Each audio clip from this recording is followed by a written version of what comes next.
Desde el 14 de agosto hasta el 26 llovió incesantemente, de modo que no pude salir, pero, esta vez, me cuidé muy bien de la humedad. Durante este encierro, mis víveres comenzaron a mermar, por lo que tuve que salir 2 veces. La primera vez maté una cabra, y la segunda, que fue el 26, encontré una gran tortuga, lo que fue una auténtica fiesta. De este modo regularicé mis comidas. Comía un racimo de uva en el desayuno, un trozo de carne de cabra o tortuga asada en el almuerzo, pues, para mi desgracia, no tenía vasijas para hervirla o guisarla, y 2 o 3 huevos de tortuga para la cena. Durante esta reclusión a causa de la lluvia, trabajaba 2 o 3 horas diarias en la ampliación de mi cueva. Gradualmente la fui profundizando en una dirección hasta llegar al exterior, donde hice una puerta por la que pudiera entrar y salir.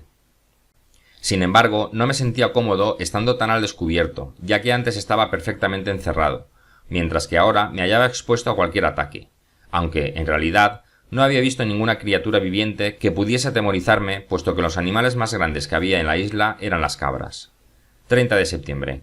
Este día se celebraba el desgraciado aniversario de mi llegada. Conté las marcas de mi poste y constaté que llevaba 365 días en la isla.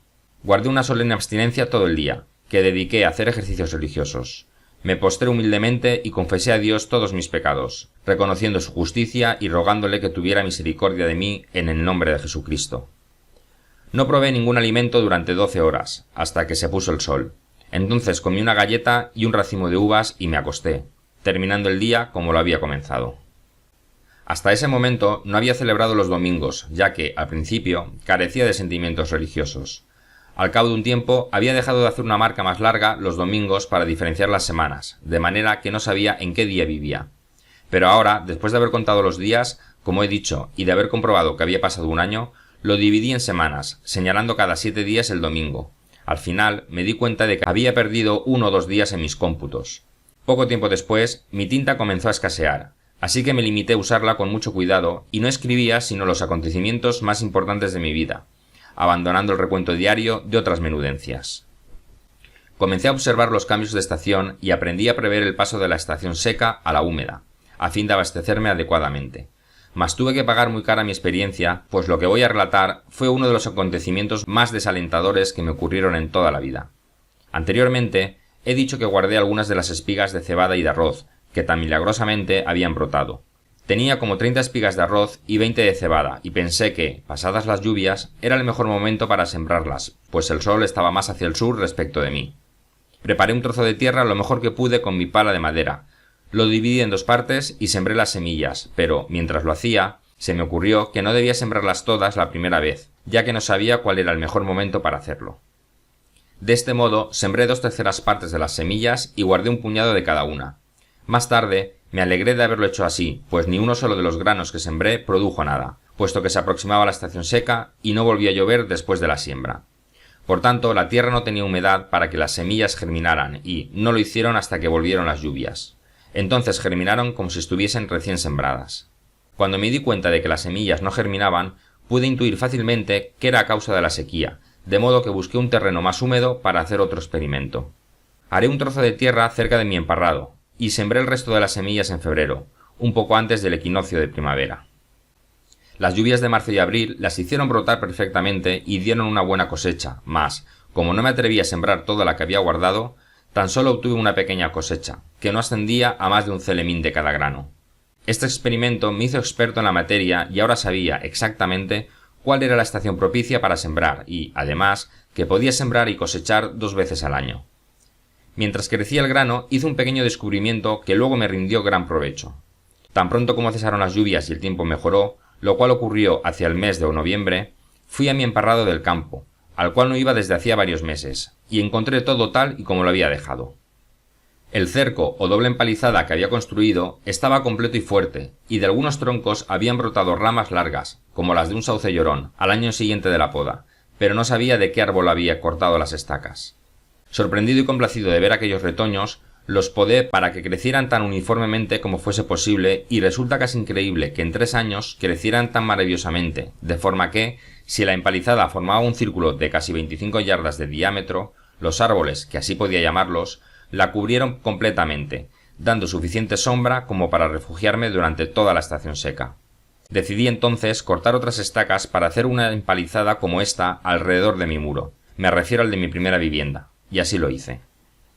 Coloqué los árboles o troncos en doble fila, a unas 8 yardas de mi primer muro, y crecieron en poco tiempo, formando, al principio, un buen techado para mi morada, y luego una buena defensa, como se verá en su momento. Entonces observé que las estaciones del año se podían dividir, no en invierno y verano como en Europa, sino en estaciones secas y estaciones de lluvia de la siguiente manera. Mediados de febrero, marzo y mediados de abril, estación de lluvia, con el sol muy cerca del equinoccio. Mediados de abril, mayo, junio y julio, estación seca, con el sol hacia el norte del ecuador. Mediados de agosto, septiembre y mediados de octubre, estación de lluvia, con el sol regresando al equinoccio.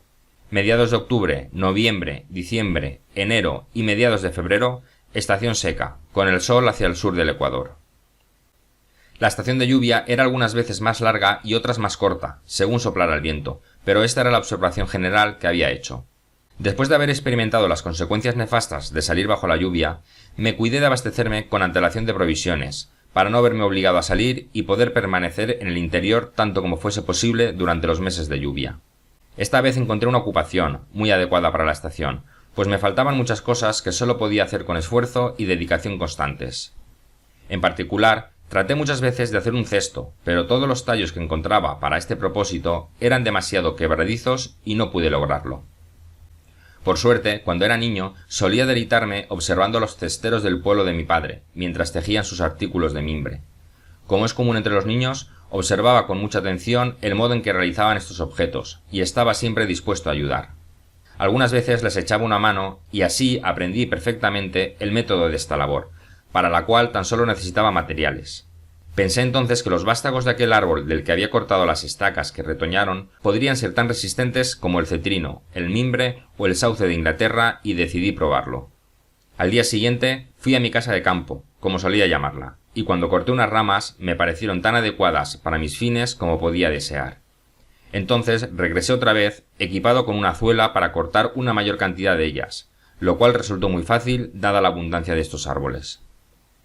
Luego las dejé secar dentro de mi cerco o empalizada, y cuando estuvieron listas para utilizarse, las llevé a la cueva donde, en la siguiente estación de lluvias, me dediqué a hacer muchos cestos para llevar tierra o transportar o colocar cosas, según fuera necesario, y aunque no estaban elegantemente rematadas, servían perfectamente para mis propósitos.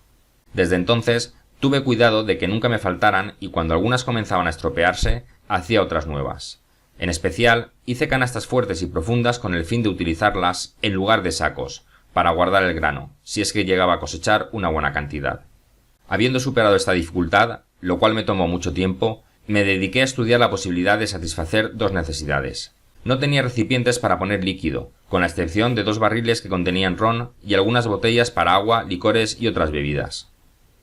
No tenía siquiera un cacharro para hervir nada, salvo una especie de puchero que había rescatado del barco y que era demasiado grande para el uso que quería darle, es decir, hacer caldo y cocer algún trozo de carne. Lo otro que necesitaba era una pipa para fumar, pero era imposible hacer una, aunque, sin embargo, también encontré una forma. Llevaba todo el verano o estación de sequía plantando la segunda fila de estacas y tejiendo canastas cuando surgió otro asunto que me ocupó más tiempo del que jamás hubiera imaginado. Fin del capítulo 7.